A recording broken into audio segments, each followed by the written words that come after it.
Good evening, everyone.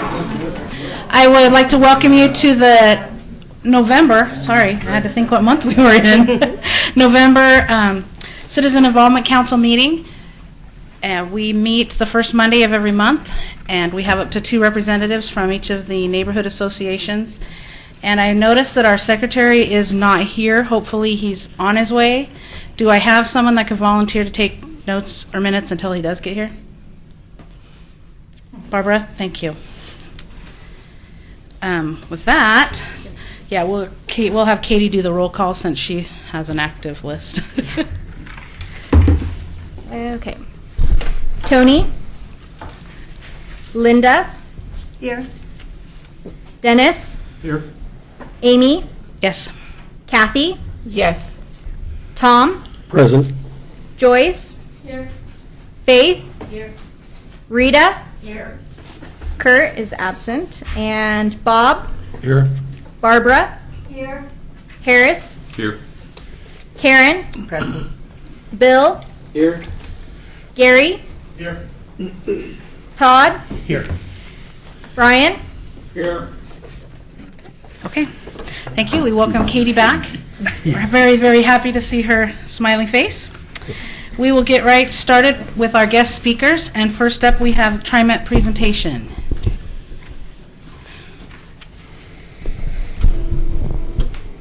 I'm being attacked. Please don't fall.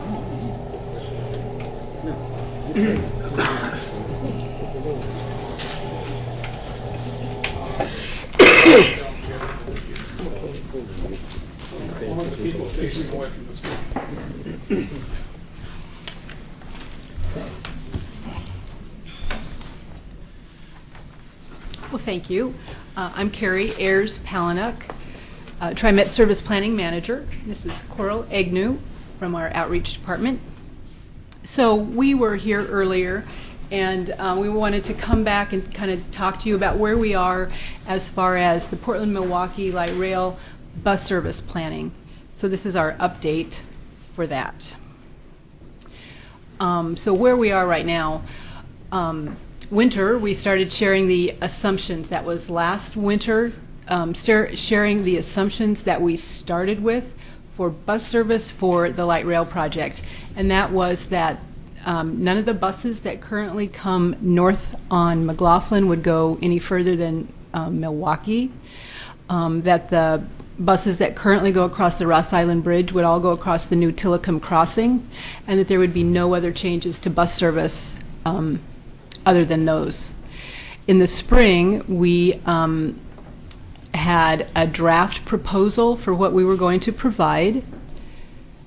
This summer, we shared that draft proposal and we gathered some feedback. From that feedback, we have further refined it. We're in now what we would call our final proposal prior to the year end having the final plan for what we're going to be doing for next September when light rail opens. We will be, this final proposal, we got that online and we have service alerts and we got that out in mid-October. We're going to be taking more comments through the end of November. We're also going to have an open house in Milwaukee, so everybody's invited to come. That's this Thursday at Milwaukee High School if you'd like to join us. And like I mentioned, we'll have the final plan at the end of the year or early next year. So what we're going to be talking about is what's going to happen for next September of 2015. But we don't want you to think, I think we mentioned this before, that we're going to be gone after Portland Light Rail opens. We also have another planning process that's going on, and that's the Southeast Service Enhancement Plan, and that will be identifying priorities for transit service beyond September of 2015. And Steve Kautz is with us also from TriMet tonight, and if there's any further questions, he can answer those for us. Carrie, could you tell us what time the open house is on It's Thursday? from 6 p.m. Thank you. 6 to 7:30, I believe. Correct. So to date, we've done outreach and we've gotten feedback we've had 1,300 comments. We've had numerous open houses and meetings, in addition to the one that we're going to have Thursday night.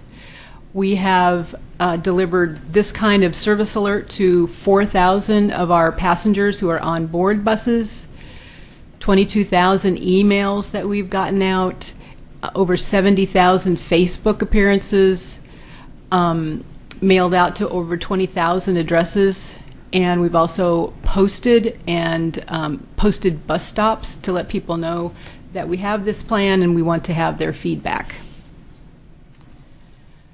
So I just wanted to talk a little bit about transit service in Oregon City. Currently, I've got a little pointer here, you have the 32, which goes through Oregon City out to the college, the 33, which goes from the college back and forth to downtown Portland along McLaughlin. The 34 comes into Oregon City via River Road through Gladstone and into the Transit Center. The 35 comes from downtown Portland along Highway 43 into Oregon City. The 79, which is not very well marked on here, but it goes to Clackamas Town Center through Gladstone into Oregon City. The 154 comes from West Lynn and comes into Oregon City. And then the line 99 goes from either downtown Oregon City or Clackamas Community College along McLaughlin into downtown Portland. We're not planning or not proposing to change any of the routing of any of those buses, but what we are proposing is very similar to what we were talking about on our initial draft proposal, and that is that the lines 28 and 34, the 28 you don't see because it's in Milwaukee, but the 34, like I mentioned, comes down River Road into Gladstone and into Oregon City. Those two lines, those two bus lines, will be combined in Milwaukee, and we're going to double the service. So that currently runs at about every 70 minutes, and that would be increased to about every 35 minutes weekdays. And that would be coming into Oregon City. So that's one of the changes. The other change that affects Oregon City is that the line 99, like I mentioned, either starts at Clackamas Community College or downtown Oregon City and travels into downtown Portland along McLaughlin. That would continue to go into downtown Portland, McLaughlin up to Milwaukee. Then it would serve the Tacoma Park and Ride, serve Tacoma Street through Sellwood, go up Macadam, and into downtown Portland. In addition to continuing on into downtown Portland, it also would serve in both directions. So currently the 99 only runs into downtown Portland in the morning and out of downtown Portland in the afternoon. With this change, it would go both inbound and outbound in those peak hours, weekdays. So about double the service what you have now through Oregon City. Additionally, the line 34 has some trips up into Clackamas Heights, and we've heard from the city staff that that was one important area to be served, and so we're going to have additional trips on the line 34. Okay, and then so the final proposal gives Oregon City more bus service, double the number of trips and frequency on the 2834, the 34 that's on River Road and into downtown Oregon City, additional trips to Clackamas Heights, and double the number of trips on the line 99 McLaughlin. And with that, I would take any questions that you might have. Carrie, if you could you highlight for us some of the improvements and the choices that commuters will have now with choosing to get onto the light rail at the new park and ride station versus continuing on with the bus service if they choose to go that route? Sure. So people that are traveling from Oregon City into downtown Portland or north of Milwaukee, if you're on the 33, what you can do is continue on the 33 now. You can either get off at Park Avenue cross McLaughlin and get onto light rail at Park. You can continue on the line 33 into downtown Milwaukee and get off at Washington and 21st, right in downtown Milwaukee. Get on the light rail there. The line 99, people could certainly still continue on the bus if they would like to. So it is a single seat ride. That was one of the things that we heard from the very beginning, is that people wanted a single seat ride, not having to transfer. So the 99 is going to go into downtown Portland. It might be a longer trip, but they will be able to have that option. Either get off the bus at Park or at Milwaukee Main Street or at Tacoma for the line 99. So they have 3 options to get on light rail, or the option to stay on the bus to get into downtown. The same goes through the opposite way as well. Additionally, something I didn't talk about but involves Milwaukee maybe a little more than Oregon City, is that the 33 and the 31 King Road, they would be combined. So if you're in Oregon City and you want to go eastern city of Milwaukee, or if you want to get to Clackamas Town Center a different way, you could stay on the line 33, go through Milwaukee, and stay on the bus through King Road and into Clackamas Town Center as well.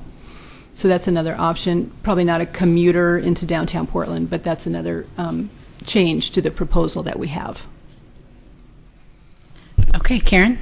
I have to say, I'm one who originally did not like the idea of having to get off the bus and get on light rail. Monday and Tuesday last week, I had to be on the bus at 8 a.m. on 33 going into downtown Portland. After experiencing the second day of the parking lot between Tacoma and Powell, I would love to get off the bus and get on light rail. And that's so good to hear.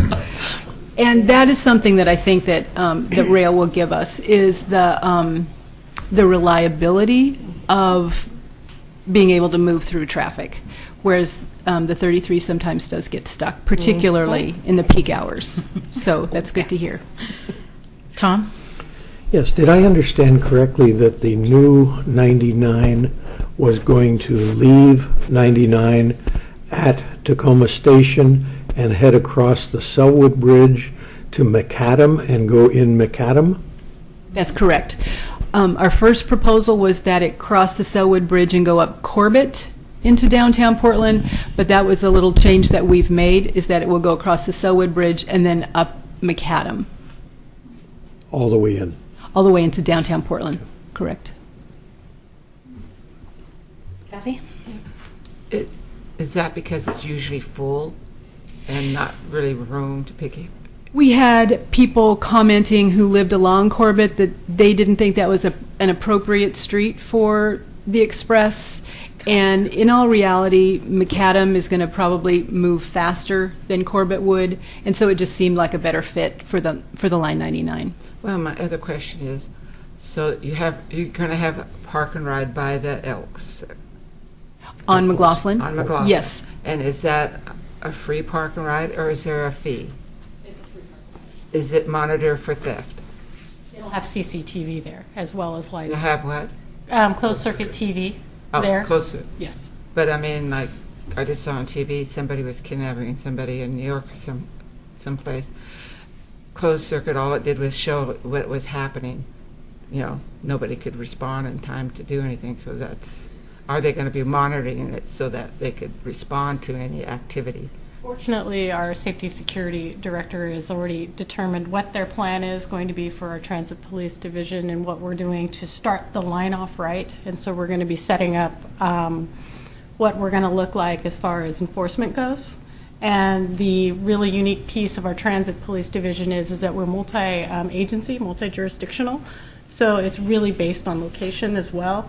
So we have people from Clackamas Sheriff, we have people from Portland Police, Gresham Police. Anyone in the area can respond. Now, is there any other parking There, along the route? yes, there is another surface parking lot at Tacoma, which Okay, is there one was of our. still there. Okay. Thank you. Bob? You mentioned improving the number of routes to Clackamas Heights. Could you give us any idea about how many How much of an improvement that would be? Yeah, and I don't know exactly. It's got very limited service right now. It's got Right. 4 or 5 trips. But we haven't started writing the schedules, and we're probably going to need to write the schedules before we know for sure how many trips we're going to add to that. And we might, want to talk to folks along that area and see what works best for them. Hey, anybody else have any questions? Okay, thank you. Thank you. Gary, do you want to hand out some of the service route maps? Sure. And Coral will. Just some service alerts for everybody to show you what we have and how to comment further if you think of other things to comment on. All right, thank you. Okay, Joe is here to present about CERT.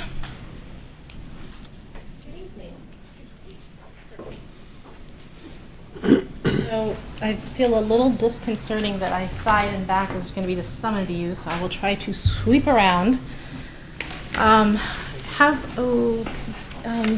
Katie, would you mind popping to the first slide? Oh, sorry about that. Not a problem.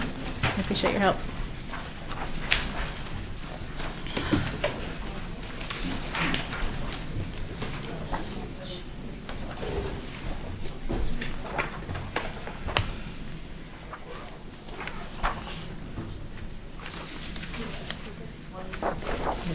Oh, I guess I could. Thank you, Leah. Got it. Okay, so again, good evening, and thank you all for the work that you do on the CIC and the opportunity to present to you. My name is Jo Becker, and I'm a volunteer with the Oregon City CERT program. CERT is a program that prepares individuals to help themselves, their families, their neighborhoods, and larger community in the event of a disaster. My plan for this evening, because of course preparedness is all about having a plan, so tonight's plan is to quickly introduce you to 3 handouts I have for you, briefly explain the materials displayed at the back of the room, along the way familiarize you with CERT and the Oregon City program, and share a few of our successes this year and ask for your help. The first handout I wanted to draw your attention to is the brochure. This is a piece from Clackamas Fire District 1. It explains what the Community Emergency Response Team, or CERT program, is, that it's a national program administered locally. Clackamas Fire District 1 hosts the CERT courses in our area. The courses are free to anyone who lives or works in the fire district's service area. And this brochure describes what the CERT course offers and who should take it. The next 2 slides are here digitally for the benefit of those who aren't with us here this evening. I would draw your attention to the inside of the brochure and the statistic that 95% of the time victims and bystanders are the first responders available on scene to help their neighbors, help one another. So that statistic really gets at why the CERT program is so important. The next handout I have for you is a copy of the Oregon City CERT website. And again, I have it on the screen as a digital version for those who aren't with us this evening. And I will come back to that idea. The third piece is a copy of the Oregon City CERT's November monthly meeting flyer.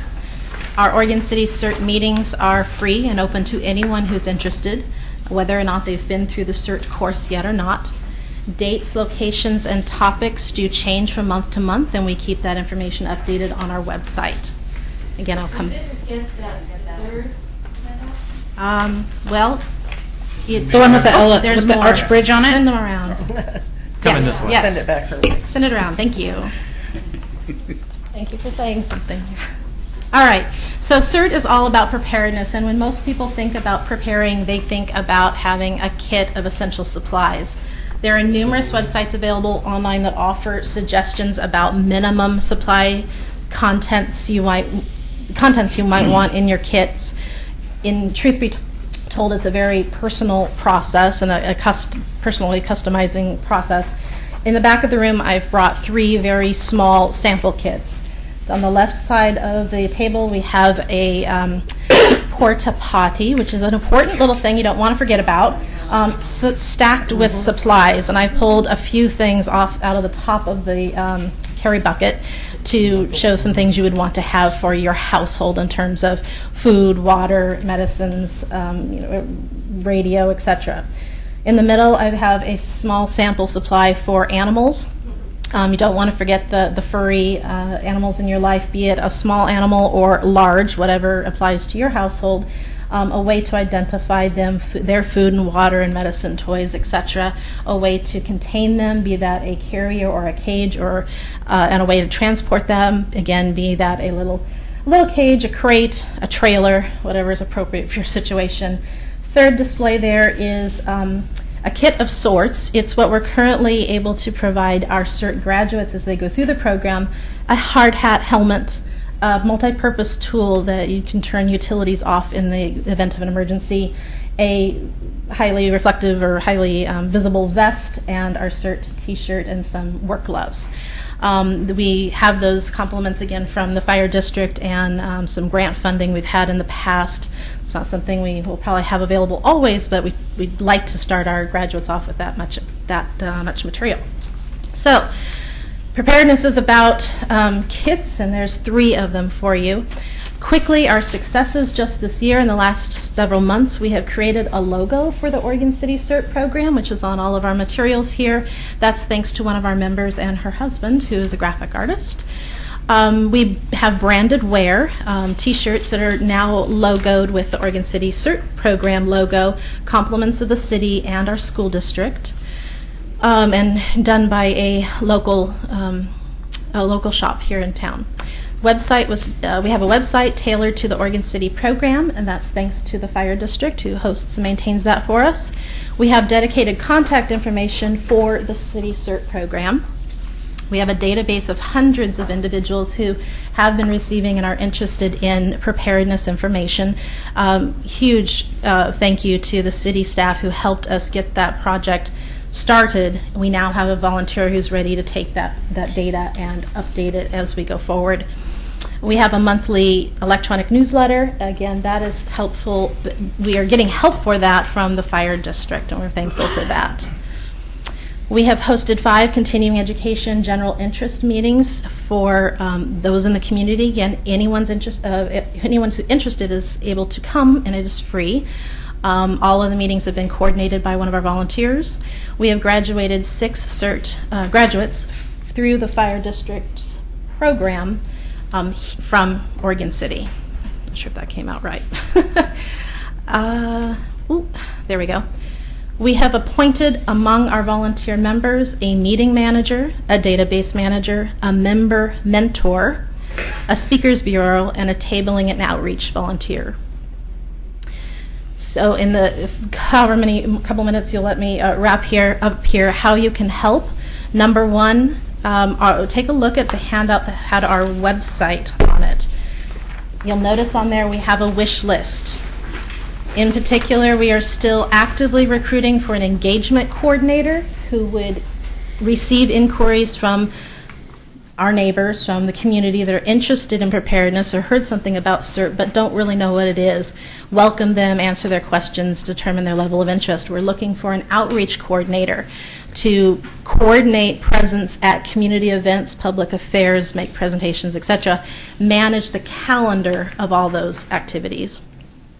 We need sponsors and fundraisers to secure funds.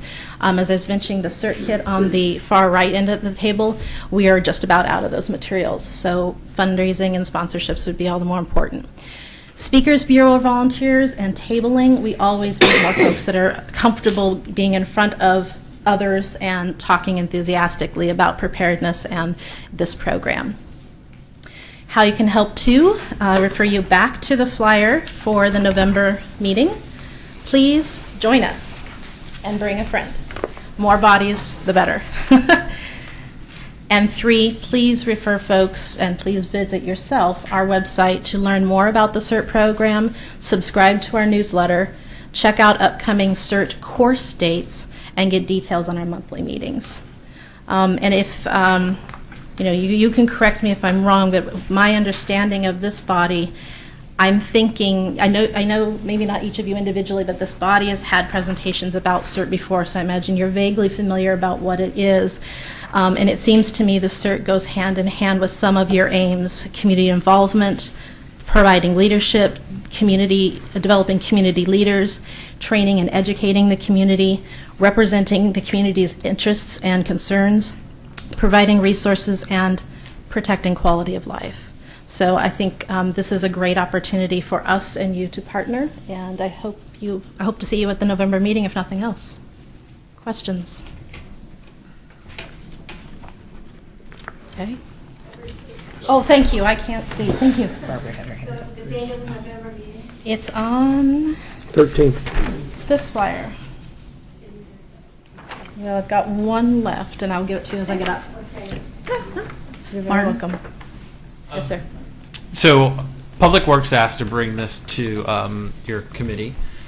We are one of the sponsors for CERT and trying to get this reconstituted within Oregon City. One of my collateral duties on top of Public Works is I'm the quasi-emergency manager for the city.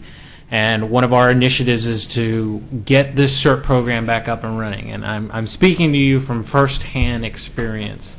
Where I came from, CERT was very heavily organized. And what it's proved to us, and I've seen it firsthand at Katrina, and I've seen it firsthand in about 6 other hurricanes, is when there is a catastrophic event, a regional event, 72 hours you should plan where you're going to be self-sufficient amongst yourselves and your immediate neighbors. And the reason we wanted Joe come to speak to your group is because each of you represent small little nodes within the city. And if we can get each of your groups to start bringing just a few members to these meetings and constituting CERT teams within strategic areas within the city, we know that when something happens, I can promise you I'm going to be very busy. Everyone in my staff is going to be very busy, and we will not be able to address some of the immediate needs that each of you will be asking for. We will be looking at more regional issues. The same goes for fire rescue, and the same goes for the police department. Definitely. CERT teams have been instrumental regionally and throughout the country in providing some of that one-on-one immediate response that we will not be able to provide when there is a regional catastrophic event. Okay? I was at Katrina. CERT volunteers took care of entire neighborhoods for weeks on end until the federal local government was able to get in there and provide some of those basic services. One of those being some preliminary search and rescue. Okay, and they teach you those things during the CERT training. I've gone through the CERT training, and Joe, that's one of my questions for you to expand with the group is what's involved with becoming a CERT member, and what are the training requirements? Because it is a time commitment for you, not just attending a monthly meeting, but there's some training for your own safety so that you can become an effective member, not just a token member. And there are some commitments from each of you if you do want to pursue this and get your neighborhood involved. So, Joe, could you expand on that? Sure. Thank you, Martin. There's different ways, as Martin kind of alluded to, different levels of involvement. CERT, as I mentioned, CERT is a national program. It's originated with FEMA. However, it's administered at the local level. In some jurisdictions, the city runs it. In other areas, the fire department sponsors it. Our fire district sponsors it, but Oregon City's program is Oregon City's. It's us, the people. So we make it what it is. It's small right now, so we don't have formal team structures. An actual team structure would be geographic in nature. In other words, each of you represent a neighborhood association, and there might be a team within your neighborhood. Well, despite all the interested people, we have the number of folks who have gone through the CERT program from Oregon City is small, spread out across the city. So geographically, there aren't enough people to make one concise team. On a personal level, in my opinion, just going through the program gives you some knowledge and the mental exercise of thinking if whatever, house fire, major earthquake, whatever happens tomorrow, what would I do in that situation? And the more you think about it, the more you prepare, the better likely you are to not only survive, but thrive past the incident. The course is free, thanks to our fire district, and our monthly meetings are free. So anyone who wants to come and simply learn and go through that mental exercise is welcome. As our program grows in Oregon City, we would like to see it become more formalized, more structured, geographic-based teams across the city that the city or other first responder officials could call on to say, there's an incident at this part of the city or the entire city's been hit by some major catastrophe, call out the CERT cavalry, if you will, and help. That's among our long-term goals. At this point, I would encourage anyone who simply wants to learn and know more for your own personal interest, come join us. It's a fairly low barrier to entry at this point, but we'd like to take those who are more interested in growing from there and make the program more robust as we go. Thank you, Joe. Thank you. Other questions? Kathy? Okay, that's what I was going to say. We have somebody in our neighborhood that would really like to do it, but I think they haven't been encouraged or don't understand that they don't have to have a group. They don't have to have a group. That they could go alone and meet with everybody. Is there a way we can get that brochure emailed to us? So I could email that to them.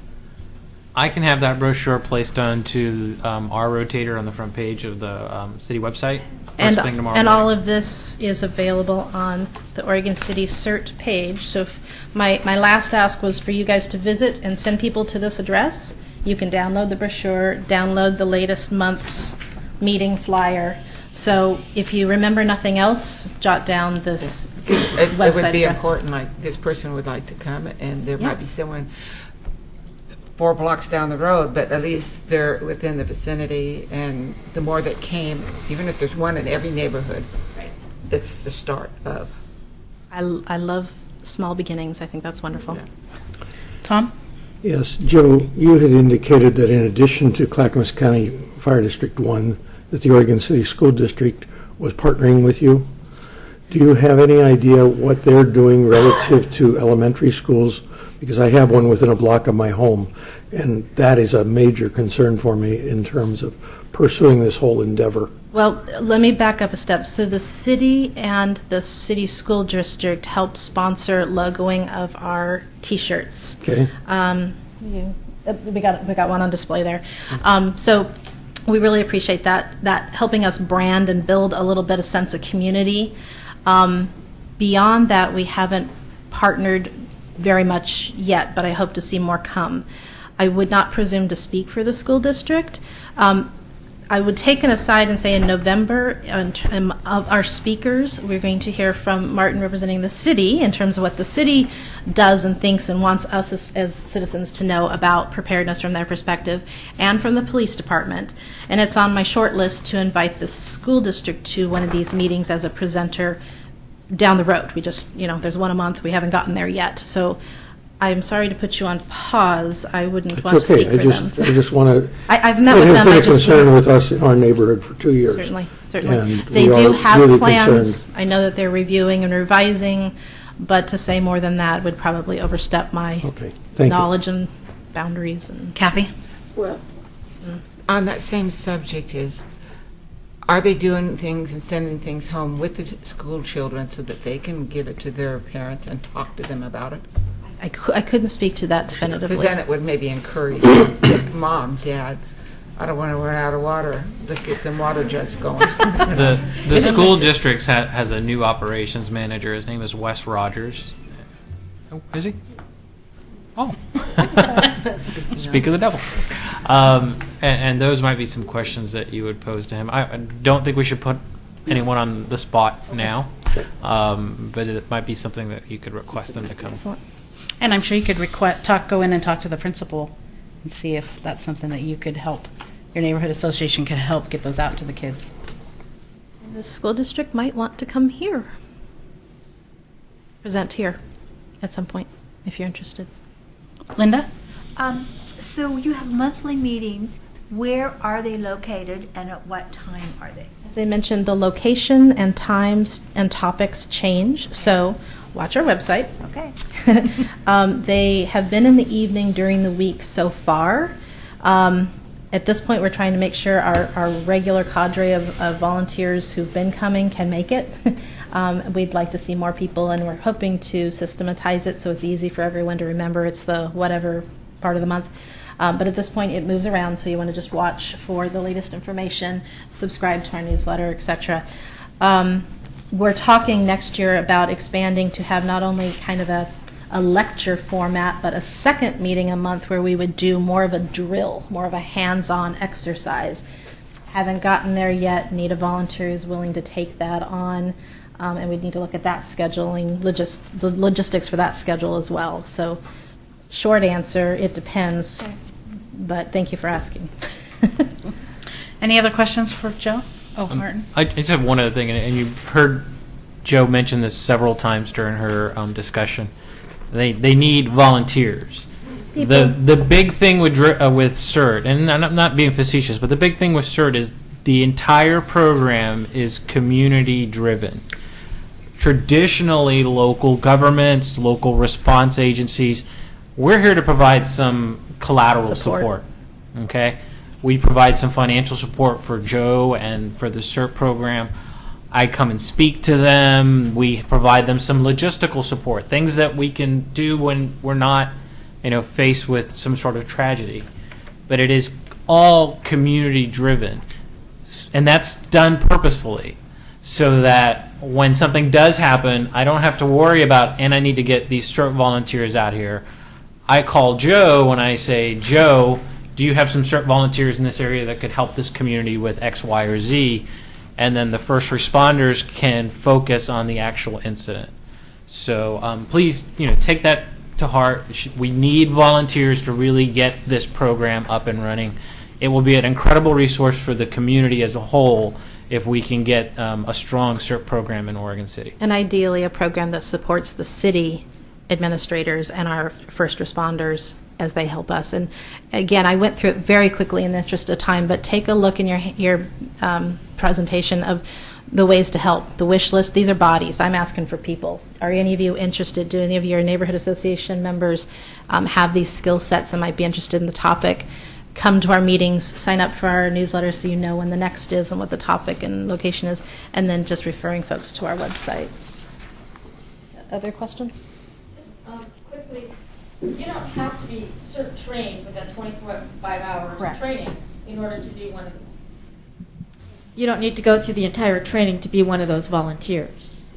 You do not need to be a CERT graduate to come to our monthly meetings. If we get to the point, as Martin was alluding to, of having a formal team that we can employ to the city in an incident to say, volunteers, you're being tasked to go do this. If you're available, sign in at XYZ location. You would need to be CERT certified for that. All part of the long-term vision. We're not quite there yet, but anyone can come to the meetings. Okay. Thank you, Joe. Thank you very much. Thank you, Joe. Martin, are you here for John also? I am For here OSCO representing Public CPD? Works. All right. OPD, sorry, PW. All right. Okay, that means you're up. I don't have any formal items to update you guys on. We finished our big construction push this summer. Hopefully everyone noticed all the improvements, particularly along Washington and some of our other major thoroughfares.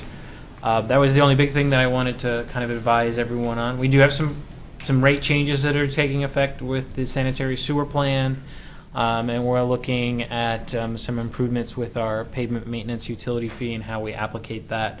We're doing a 5-year update to our program that will outline what are our next big road projects for the next 5-year term. Outside of that, I'm here and happy to answer any questions that the committees might have.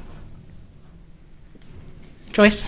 Could you repeat what you said about the 5-year plan a little closer to the microphone so we could hear it? Sure.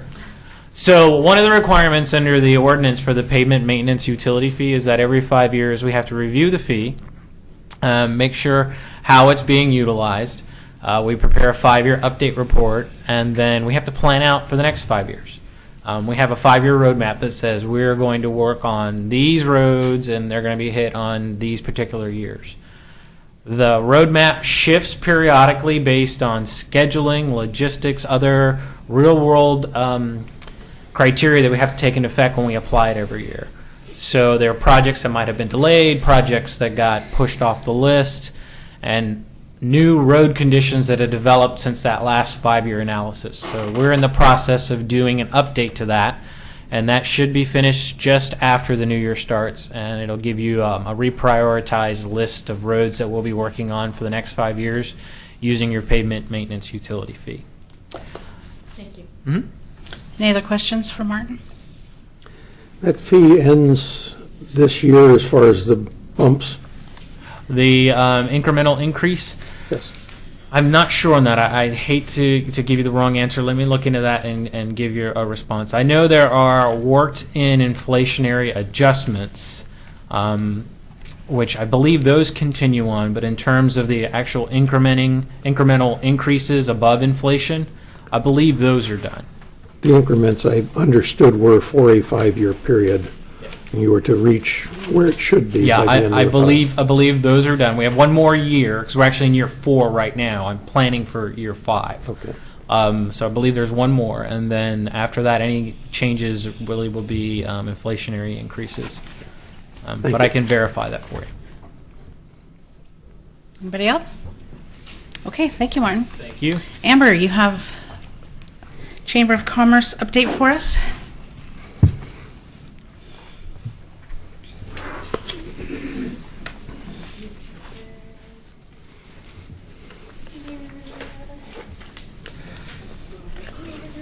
Thank you.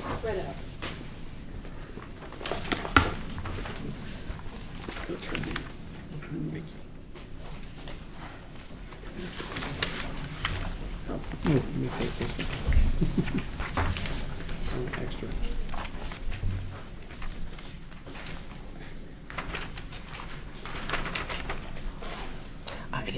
Good evening, everybody. Am I on? Doesn't sound like. Does it? Okay, the green light's on. Good. All right. Well, good evening. Looks like we are definitely heading into the last couple months of the year, and with that, there's always a lot of excitement going on, and I will get to that. But on your report, I'd like to draw your attention to the Educational Good Morning Oregon City that is top of the page. It is actually going to be an educational GMOC that features how to really use email successfully for your business strategies. All are welcome if you would like to learn about it. The person who's presenting this is actually an instructor for the Small Business Development Center. And it is this Wednesday, 7:30 to 9 at Living Hope Church, and there is a little bit of information there. This is one of several joint efforts that are educational in nature for business people, trying to improve and fine-tune some of those skills. And it just so happens that this one deals with email marketing. Also, featured up at the speakers table is the most recent Oregon City Around Town magazine. It just came out last week, and it was included as an insert in the Oregon City News Clackamas Review. And if you didn't get yours, please grab one or grab a couple this evening, and then we will have copies at the Chamber office, at the library, at the Friends of the Oregon City bookstore, at Hagen, a lot of the usual customers, and we'll be trying to expand the locations where you can find those.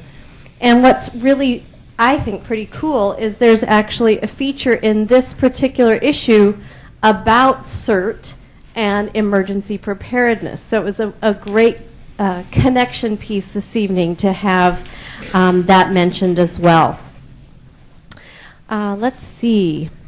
Also want to let folks know that the Chamber does offer networking opportunities. Some are earlier in the morning, some are later in the evening, depending on what people's needs are and interests. And it just so happens that this November we will be meeting out at Forest Edge Vineyard, which is out on Spangler Road. Do want to let folks know that that is a free networking opportunity where you can meet some other folks and just rub shoulders and start to establish some new relationships. So that will be Thursday, November 20th, 5:30 to 7. Let's see. Also want to let you know our Chamber Board of Directors have voted to support the reissuance of the Downtown Economic Improvement District. And that is it's an important tool and will be a continuation, essentially, of that investment made in downtown Oregon City in 2011. And if there's more questions about that, we can digest it after the meeting. Let's see. November 19th, City Commission meeting. Mayor Neely will sign his name on a proclamation for Buy Local Oregon City Week, which will be November 28th through December 6th. You might see some overlap in special shopping times there. So we're encouraging our folks here in Oregon City to buy and shop locally right here in Oregon City. Next page, there's a big snowflake raffle. Again, another buy local opportunity where at participating merchants, if you shop and spend $25, you will get entered into this raffle and you can win some pretty big prizes. Grand prize of $2,500, second prize of $1,000, and third $500. And so there is more information also that can be found on the Downtown Oregon City website. And then I just, for your information, I thought it was important, we have, like you are all volunteers who take time out of your schedule to serve not only your neighborhood association, but more broadly the community. And I thought it was important to share with you some of the folks that volunteer and serve our Chamber of Commerce and more broadly the community as well. And those are our elected board of directors. Every now and then it's important to say thank you and we acknowledge and appreciate these folks. And then last but not least, we are looking out for folks who may be having a tougher time of things. And in Oregon City, we have extremely generous businesses. We have outstanding organizations that look out for those less fortunate. And we have two needs specifically mentioned that I have added there on page 3. Winter warming drive by Clackamas Fire District and Angels in the Outfield coat drive. There will be more. And the Chamber's website is always a great place to look for ways that you, your family, or your neighborhood association can serve. So with that, any questions at all? You know, I've got to say, Martin, you and I have had it really, really easy tonight. So thank you all. Thank you, Amber. You're welcome. All right. Approval of the minutes. Has everyone had a chance to look over the minutes from our last meeting in October? Oops, Amber again. Oh, Amber. Back up. Beep, beep, beep, beep. I'm so sorry.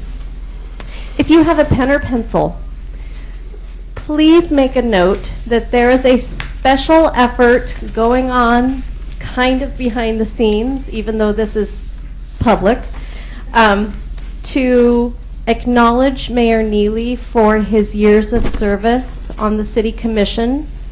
And I don't remember exactly how many total years, but it's far more than this 4 years as mayor. I think previously he served 2 other terms as a city commissioner. And so we are actually planning a little party in his honor for after the first of the year. If you would like to be part of the secret planning team, You're on TV. we will be meeting on the 12th of November. It's a Wednesday at 1:30, and it will be here in one of the conference rooms. So, thank you. Okay, did anyone have any corrections on the minutes? Joyce? Grab the mic. I'm looking for the minutes that I made a couple of notes on here, and I don't know, I can't see them. Okay, Hillendale, it wasn't just bus 33, that was a whole TriMet presentation, so if that could be changed to a TriMet presentation. And I was talking with my police officer, I wasn't taking him anywhere.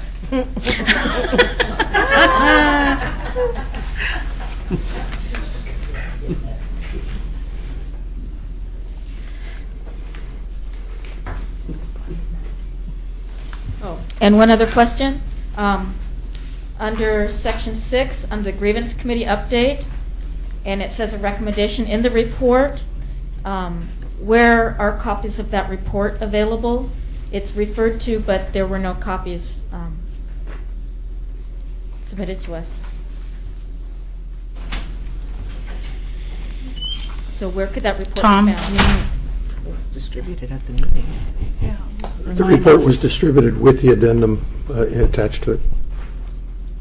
With the, It was handed out, and Katie has a copy of it as well. So it was handed out at the last meeting? oh, it was handed out at the last meeting. That's correct. Okay, I just. So maybe that should say recommendations were handed out, or were given. Recommendations in report, distributed, okay. Yeah. All right, then it would be in my stack of things at home. Thank you. All right. Would anyone like to make a, oh, Barbara? In roundtable, on the roundtable, on my comment, is this on? Just hold it close. It says Holcomb Curve, C-U-R-V, should be curve. Oh, curve, C-U-R-V-E. No curve. I did drive up there to see your landslide area. I wanted to see what you were talking about. All right, would anyone like to make a motion regarding the minutes? I'll make a motion to accept the minutes as revised. Second.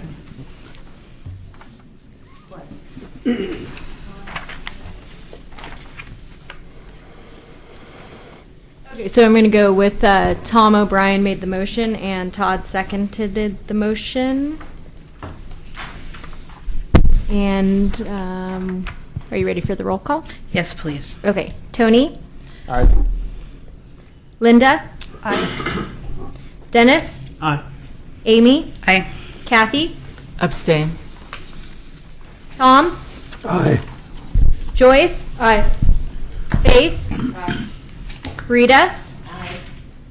Bob? Aye. Barbara? Aye. Harris? Aye. Karen? Aye. Bill? Aye. Gary? Aye. Todd? Aye. And Brian? Aye. And that passes. All right, thank you. Now, we will turn some time over to Katie to give us our quarterly budget update.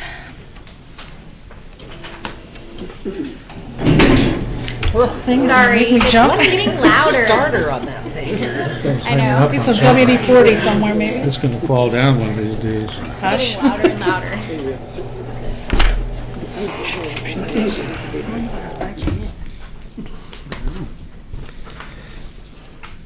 It takes a few minutes to load up here. Okay, I passed out a sheet earlier, and it's double-sided. So on one side, you'll see this, which is up on the screen, and it is the new costs as of January 1st. And I apologize that this is getting to you so late, but the new postcard costs, the postage, and the cost for each of the individual postcard options or newsletter options. We, as of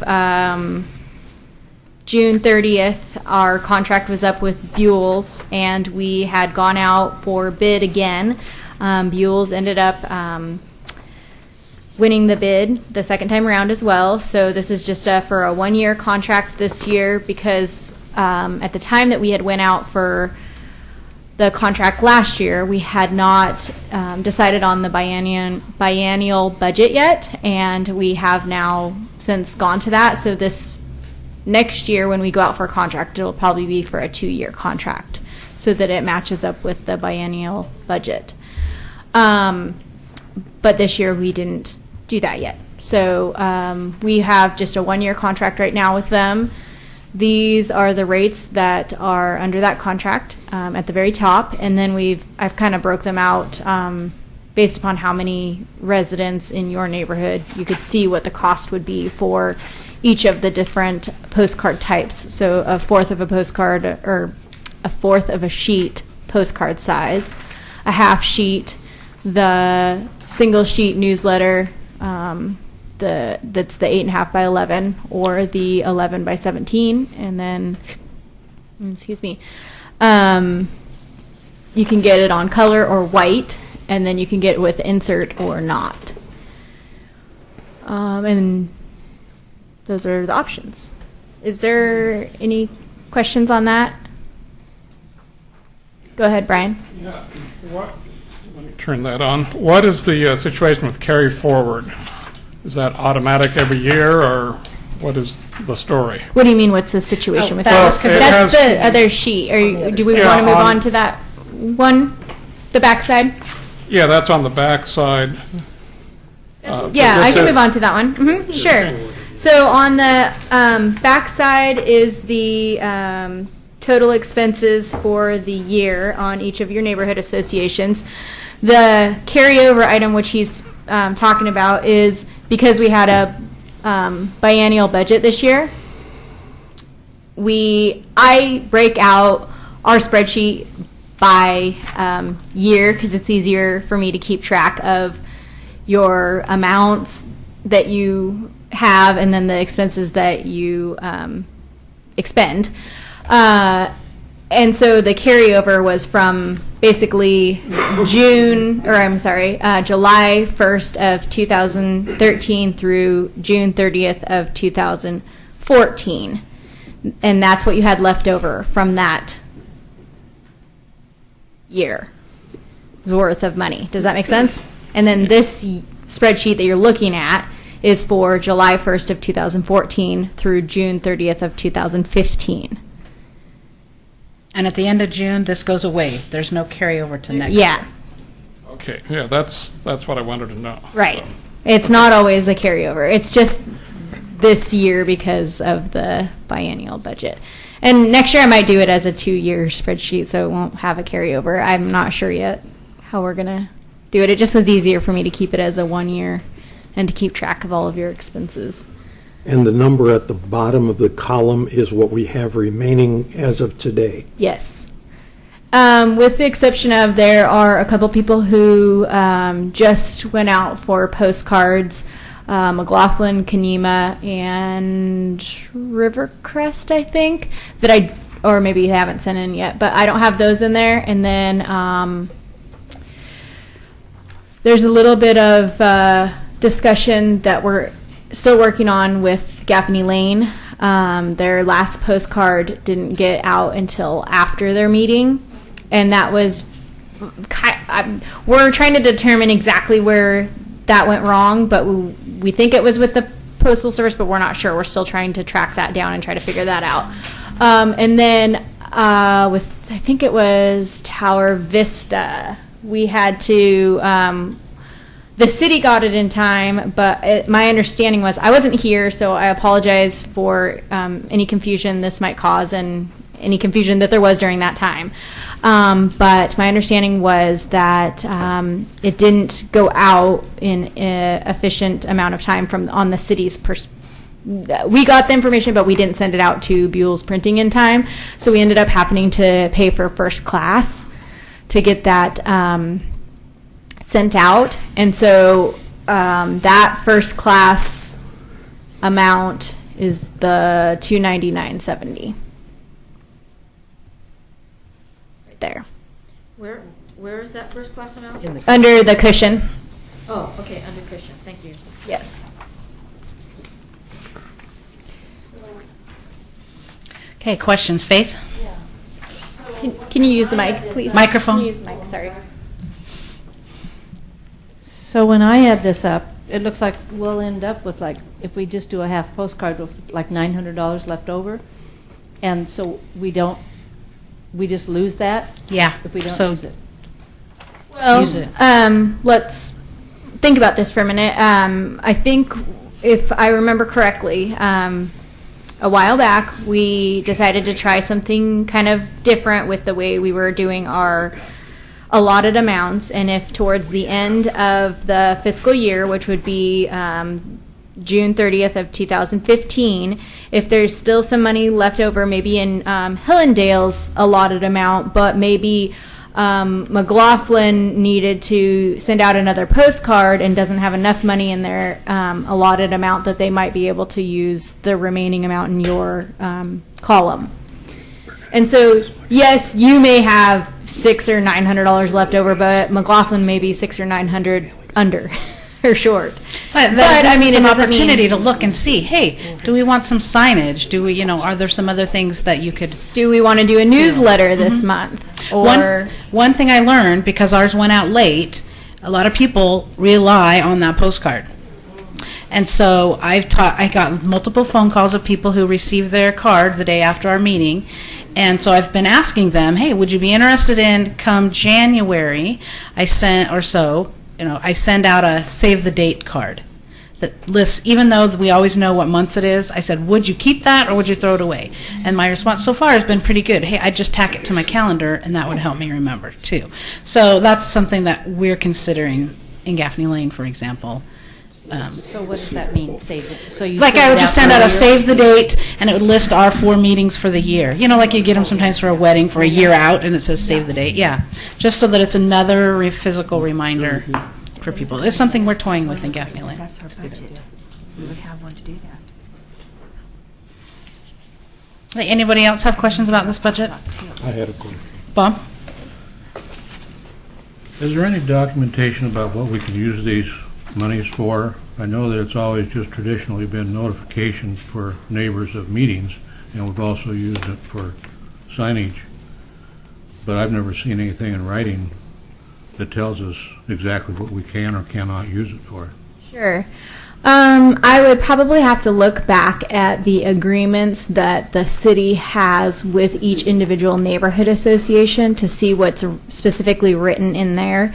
I can't say for sure, but my understanding was that it was provided to help the neighborhoods get notification out about their meetings, get communications out about their meetings. And so to me, taking that into terms is, sending out the newsletters, the postcards, getting your signage, because that's a notification to the public saying, hey, here's our meeting, but if someone else can think of some other idea that they want to use it for that has to do with notification or notifying the public about your meetings, I could definitely take a look and see if that would be considered. I'm not sure if that's something we would have to take to the city commission, since they're the ones that have the CIC as, they're the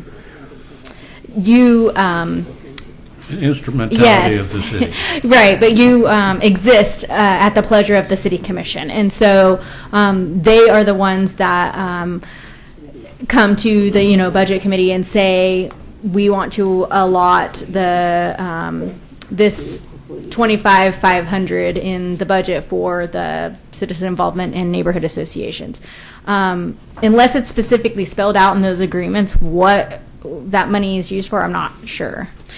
Could you research that and let us know? So that I think that's a question that a number of people have. That Sure.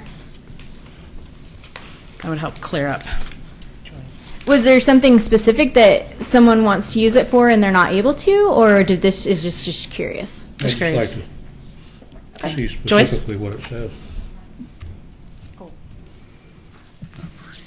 We had some discussion at our table regarding what it means by number of residents on this. That's so that mailing means the number addresses. of households. That means the number of postcards that are printed. Is that correct? That's correct. And it goes to businesses as well as, it's not just Okay, so homeowners. that's number of articles of mail that get sent. Correct. Thank you. Hey, anybody else? All right, thank you, Katie. We appreciate that. We will turn some time to Karen to update us on our bylaws committee.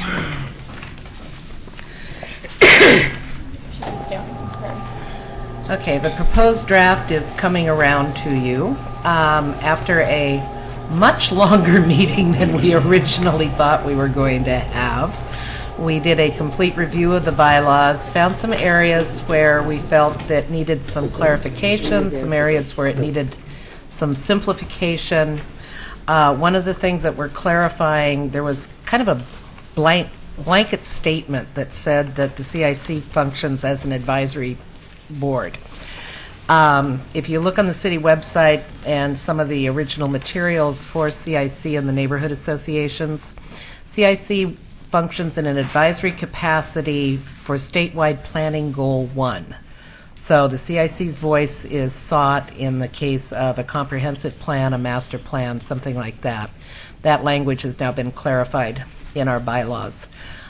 We've also, there were like, 15 different things we supposedly stood for. That's been condensed.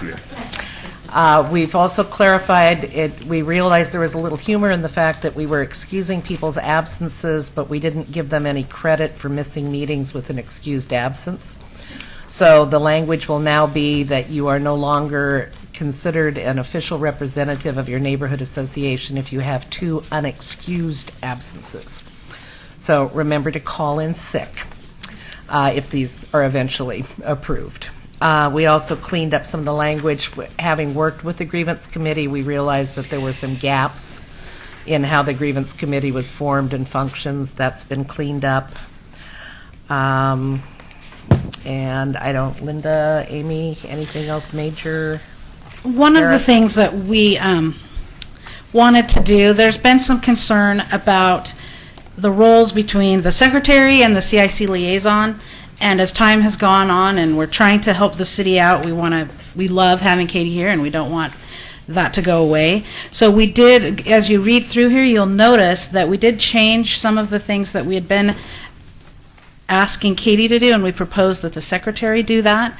Some of the things were a lot of the interaction with us members. When you are going to call in sick, quote, you would do it to the secretary, not to the CIC liaison.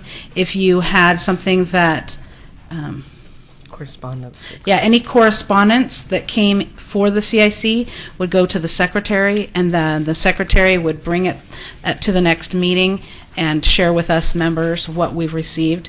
So taking part of that off of the liaison role, where it really should be us maintaining. When we propose that when we do elections, that 2 people that are not, 2 members of the CIC that are not running for office would be the ones that would count, instead of asking city staff to do that. I think those are some of the ones that I remembered right offhand. Just asking the secretary to do a few more things. And we will be working on if these are approved, there will be one adopted form for your neighborhood association to certify you as the representative that can then be sent to the secretary.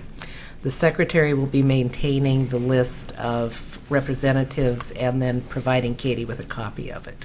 And I will put that together along with adding in this land use portion back into the bylaws. They didn't get on this draft, and we will get that emailed out to you so that you have a time to look at it, so that we can hopefully put it on the agenda for next month to adopt. And we'll, if any changes that you guys have, bring to the meeting. We'll send them out via email, but not to discuss them via email, just so that you have them in time so that we can discuss them, because we need to have 30 days before we vote, and so it'll give you time. Pull out your old copy, your new copy. We moved some of the things around, so hopefully that'll help. Tom? Yes, I have a concern about the communication with the secretary. I know it sounds good, but because of 2 recent committees that I've served on the grievance committee, I attempted to reach our secretary, who was to be part of that committee. I had sent at least 5 emails to the individual and followed up with a couple of phone calls, never received a response. I also, in serving on the nominating committee most recently, attempted to reach that individual with 2 emails, followed up with 2 phone calls, have never been able to reach that individual. So if we're going to be communicating with the secretary, I think we need to know how to get a hold of the secretary and communicate with them. So that's That would be my some- only concern. I understand. That's something we need to think about. That's something that we should think really carefully about when our elections come up. Our secretary does need to be able to be reached. I mean, we all do have other lives, but, eventually. Amy? If you wanted to speak, can you put on? Is Joyce, this you were the- next. Wait. So I'll get that back to you. means the Joyce? secretary for each neighborhood submits their draft minutes to the secretary of the CIC and not to Katie, is that correct? No, the neighborhood associations, because they don't fall as an instrumentality of the city, they're actually separate from the CIC. So neighborhood associations would still submit their minutes to the liaison. We're talking about Just CIC. things for the CIC, Okay. not thank neighborhood you. associations. Thank you for If that clearing that helps. up. Kathy? Is this the first draft? Yes. Oh, okay. It would have been probably nice to get it. Yeah. Yeah, that's why we're going to have it at our next meeting, that we can discuss it. Yeah. Yeah. Because, we know, remember last time, it might take 2 or 3 times. We're working on that. Rita? Do we have copies of the old bylaws? If you go on the city's website, under the Citizen Involvement Council, they're right there. Thank you. Mhm. Yeah, this is draft number 1. And if you see, we have all looked at it. The committee didn't have a chance to really review it either. Karen was our chair, so she was able to review it before this meeting, but we didn't have a chance to really. So we'll be looking at it too as members to see if we. And Amy did a wonderful job of That's- consolidating what the We rest tried, of us. We stayed mostly on track, but Amy did a nice job of noting what we had all agreed to. So, But yeah, this is just our suggestions. So again, we're a team here. Hey, any other questions? Okay. Moving on to new business, and that would lead us to the nominating committee. Tom, did I understand you were the chair of the nominating committee? We really didn't have a chair, but we worked closely together. So Dennis and Joyce and myself contacted all of the members of the CIC, with the exception of the secretary, who we were unable to reach. We did get a number of individuals who said they would be interested in returning to their current positions, namely yourself and Karen. We also had a suggestion from Tony. He would like to apply for the vice chair position. And Barbara has stated that while she's not really anxiously seeking the secretarial position, in the event that there is no other one coming forward, she might consider it if we were to pay her well. should we perhaps have shown her the bylaw revisions before she made that statement? Well, she can still refuse whatever we offer to pay. That's right. So that's where we're at, unless we can get a hold of Kurt and find out where Okay. he's at. Okay. So we will be, let's see, November, December, so we'll be voting next month. So after you've read these bylaws and you realize it really wasn't too hard of a thing to be the secretary, you just have to be here and be available, but to be available is key. Then, having done it before, I can And say. we will have nominations open from the floor next month also. Right, so if you just read through this and say, hey, that is something I want to do and want to run for secretary and save Barbara, then she should love that. Okay, any questions about the elections? Thank you for taking the time for the bylaws and nominating committee. I appreciate the time that was spent outside of this meeting doing that. Okay, roundtable. We will start with Gary.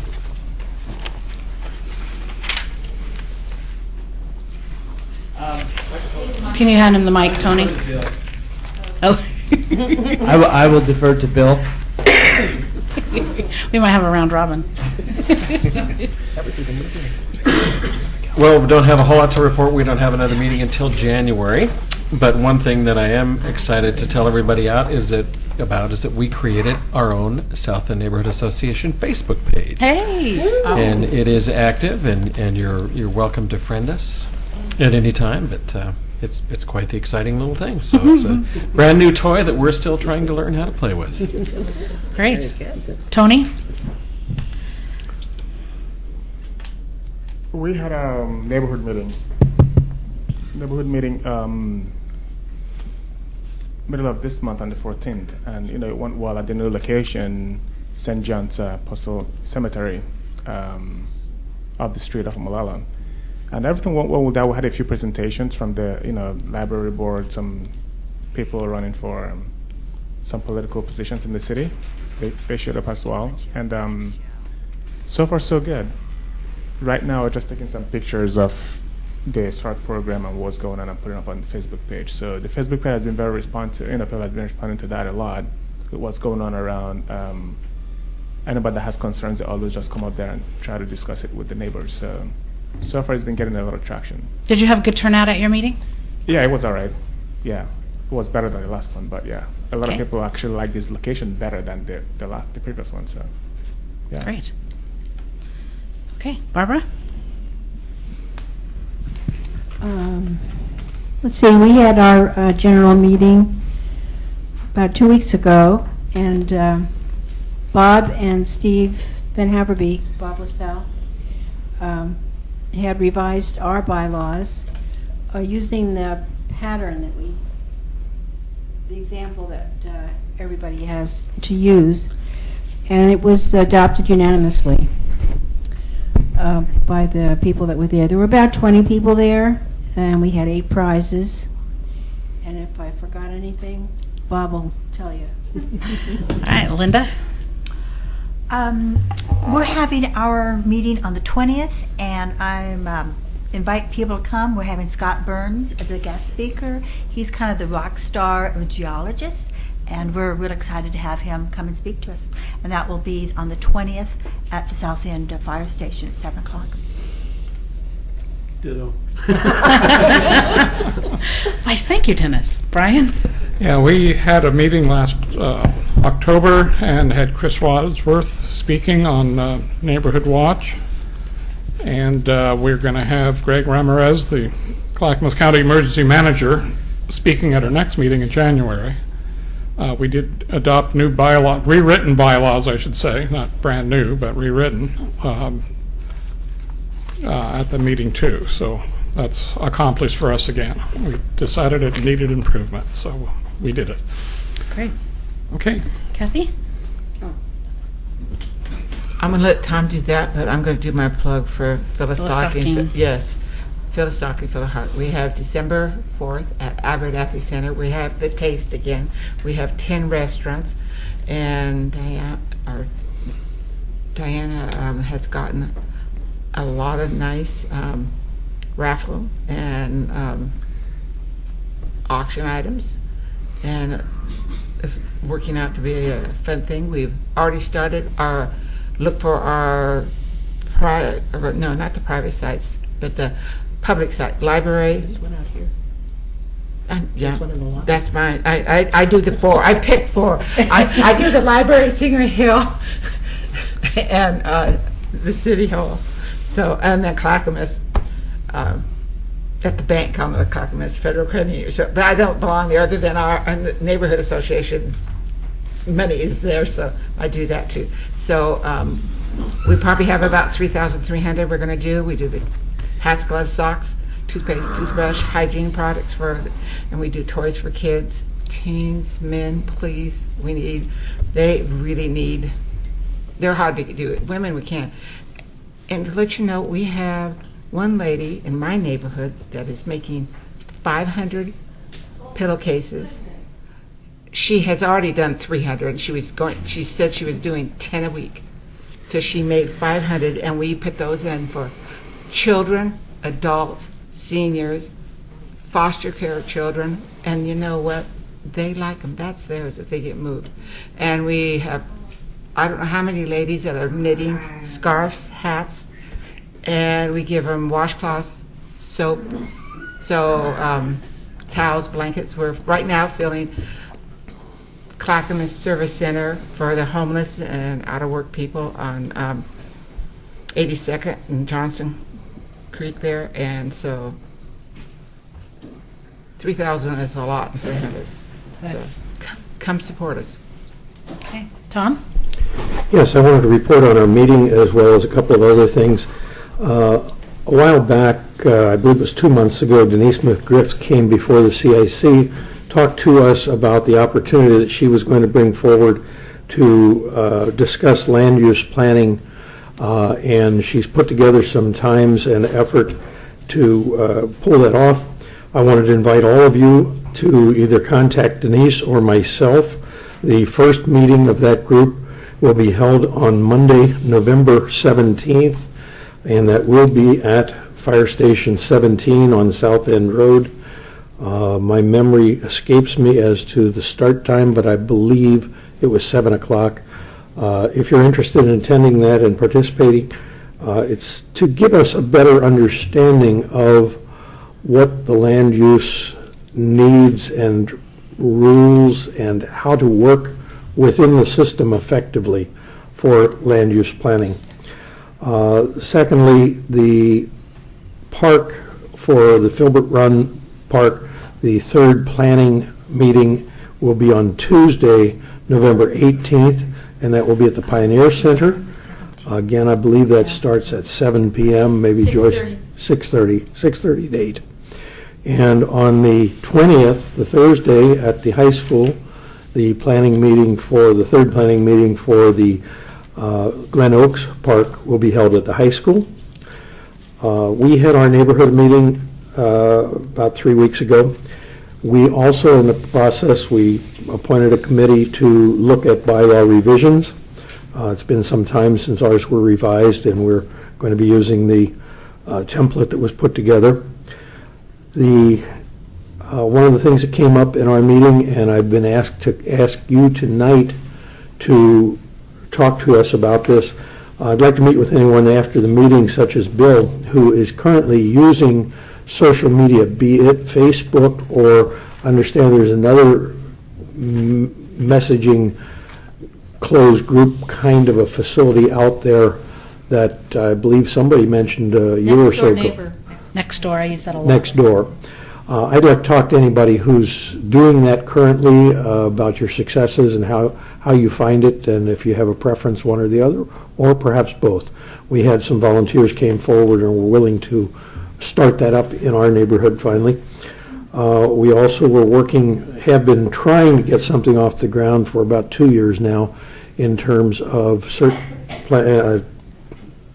CERT training and mapping your neighborhood activities. That seems to be renewed with some new enthusiasm.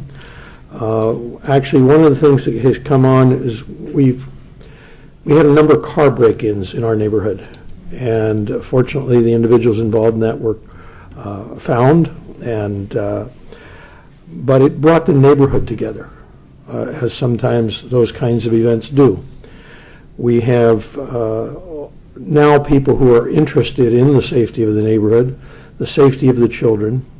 We really united as a neighborhood regarding the unsafe situation with the district wanting to put a cell tower up on McLaughlin Elementary grounds. The report that I got last Monday from the Planning Commission was that AT&T has withdrawn their application, but in many respects they helped us because it brought our neighborhood a little closer together in terms of wanting to be active and involved, and so I look at it as a blessing in disguise. That's all I have. Thank you. Karen? I'm going to defer to Harris on neighborhood things, but I did want to add, in addition to the fire district and the Angels in the Outfield clothing drives, 9 Round, which is a kickboxing training program up at OC Point, they're collecting warm socks, and I think their email said they're trying to get 600 pair. So if you go shopping, and as I realize tomorrow's senior day at Fred Meyer. So, so any of you who might just barely qualify like I do, it'd be a great day to go buy some warm socks and take them to 9 Round. Thank you. As Katie mentioned, our Gaffney Lane postcards had issues and unfortunately didn't arrive till the day after. I got numerous phone calls. I was excited to actually get those phone calls, though, and talk to people that hadn't been able to make the meeting who had gotten lost in the shuffle. But because of Nextdoor, the social media program that we use, we did have new people come, and that was exciting to see them come because they had heard about it on, I posted it on Facebook and Nextdoor. I have a little more action through Nextdoor. We had presenters come talk about some of the ballot measures that were up on tomorrow's election. Remember to vote if you haven't done that already. We had someone come and talk about OC Together. I can't remember if they presented here at the CIC. Does that sound familiar to anybody? It's a coalition. Maybe we should invite them here, but it's a coalition that they're trying to promote drug-free awareness and a whole slew of things. It was a really, really good presentation. And then we voted to leave our officers in place but we actually had nominations and election. So that took place. So I'm still the chair of that neighborhood too. And it was interesting. I got some information. I don't know if you guys are aware of the Newell Creek Canyon. The Metro just had a meeting the other night about it. It sounds kind of interesting that they're looking at buying a piece of property right behind. Is it behind Pizza Hut? I think there's 12 acres. That would be I can talk more about that. Yeah. It's just an access point is what they Right. find It was interesting to look at their website if you go on OregonMetro.gov. And then we closed the meeting, and we had several people there that were running for offices, and I didn't feel comfortable having them in the meeting because I didn't have everybody from both sides. So we allowed them to get up and talk. People could leave if they wanted to. And our liaison from the police station was caught in another meeting, and so it worked out perfectly, actually. As soon as those people finished talking, then we reopened our meeting and had our police liaison, and he had some really good things to share with us. Car break-ins are a big thing, and unfortunately what we were finding is a lot of the cars were left open. So lock your doors. Lock your doors, lock your doors, lock your doors. So yeah, we didn't have very many people, but the people that were there really wanted to be there. Were brand new, a lot of them, to our meeting, and just want to thank again Garden Meadows. It is such an excellent location to have our meeting at, and that was a great time. Bob? Okay, Park Place only has 3 general meetings a year, but one of the things that makes it such a gala event is our door prizes. And I would recommend any of you to encourage getting door prizes, because some of ours are like a $20 gift certificate from Elmer's and Clackamas. Safeway gives us some nice plants. Steve's Market gives us 3 $15 gift certificates. And Pioneer Pizza usually gives us a couple of pizzas. Stein Oil, usually, I couldn't get a hold of them this time, but they usually give gift certificates or computer cards. They've been giving us 12 of those cards, which contain 6 free car washes each. That's quite a substantial gift, because I think they're $7 a piece now for a car wash. So anyway, I've never had anybody turn me down when I ask them for door prizes. So go for it. Martin, did you have anything to add as we go around, Katie? Yeah, I do. I was going to mention the 2 park master plan meetings that are going on, but it sounds like Tom covered those. But I did have the boards and commissions and committees for next year. We're going to have some vacancies or openings coming up as of December 31st, 2014, and that has since closed taking applications, but there were the Natural Resource Committee and the HRB, the Historic Review Board. We did not get enough applications for those 2, so we are still accepting applications for those 2 committees and We would welcome anybody or pass the word around to your neighborhood associations for people who would like to get involved. You can check out the city's website. There's a link there for the applications for the boards and committees. And then I've heard several of you going back to the neighborhoods and revising your bylaws. I would like to remind you to please send a copy if those have been approved by your neighborhood association. Please send a copy of those to the city, preferably me, and then I can get those on your website and we can have a official copy at the city here too as well. Thanks. Todd? We had our meeting last month and we had elections. We have a new chair for Tower Vista, which is Jeremy Imes. And I'm continuing as the co-chair. And then I just wanted to mention to Tom, we've had a Facebook and a Nextdoor page up for about a year, and probably get about even traffic on both. And then I had a question of if we have any comments or things on the bylaws, who should we send them to? I think that's something we have to discuss at the next meeting, isn't it, Katie? Or you can... I think he means The the bylaws for the CIC. Yes. Yes, I understand, but I mean... Compile them in between instead of... Yeah, you can send them to me, and I will put them, I will have them included in the notes for the next meeting. Thank you. Our next general meeting is on the 20th, Thursday. Jim Band's going to be there to talk about the new police station plans for Mount Pleasant. Maureen is going to discuss the library progress on the building project, and John Lewis or somebody else from Public Works will be there to discuss the building moratorium as far as the sewer plan goes. The land use planning is at 7 o'clock, and I'm going to be there also. That's what I know. All right, Faith? I'll defer to Joyce. She's our secretary. Okay. Rita? We, of course, were very involved with the input for the decisions on the library. And now our steering committee, well, we met with the city and we requested that we be allowed to address the commission on Wednesday night regarding the Blue Heron Mill changes and so on. And then I wanted you to know that we have a new business coming in Oregon City down a kitty corner from Tony's Fish Market. And their big sign says this. Well, I saw that this morning, and then this afternoon I went by and there was a red light, so I stopped to see what it said. It says free Wi-Fi and good beer. So anyway, it sounds like they might be a good addition to our neighborhood. But it's called the Oregon City Brewery. Joyce? Hillendale had their meeting on October 7th. We had a presentation from TriMet, and we had a great discussion with our new police liaison officer, Spencer Rohde. Had a great time talking to him, especially with the concerns right in my particular neighborhood.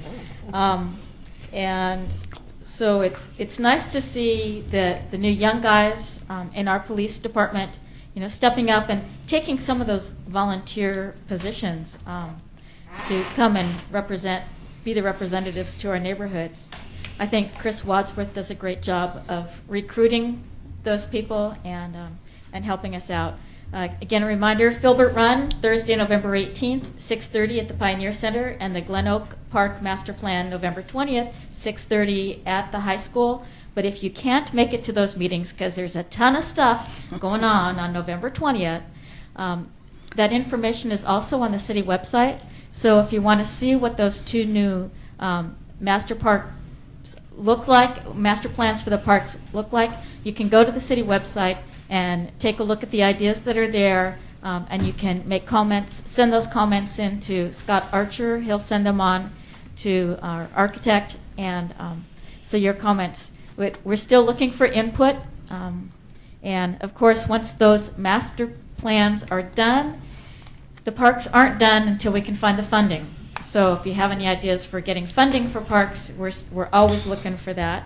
Metro is in the process of purchasing several acres at the end of Warner Milne, which will be access into Newell Canyon, an easy access through some flat land, and that is right behind our house. It's right on the border, Tony, between Hillendale and Berkeley Hills neighborhoods, right behind the cemetery, the new part of the cemetery, as it enters into the canyon. So we're pretty excited about those plans and what's going to happen for that.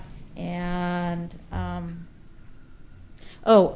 our business of the neighborhood that was on our postcards was pulled a no-show on us.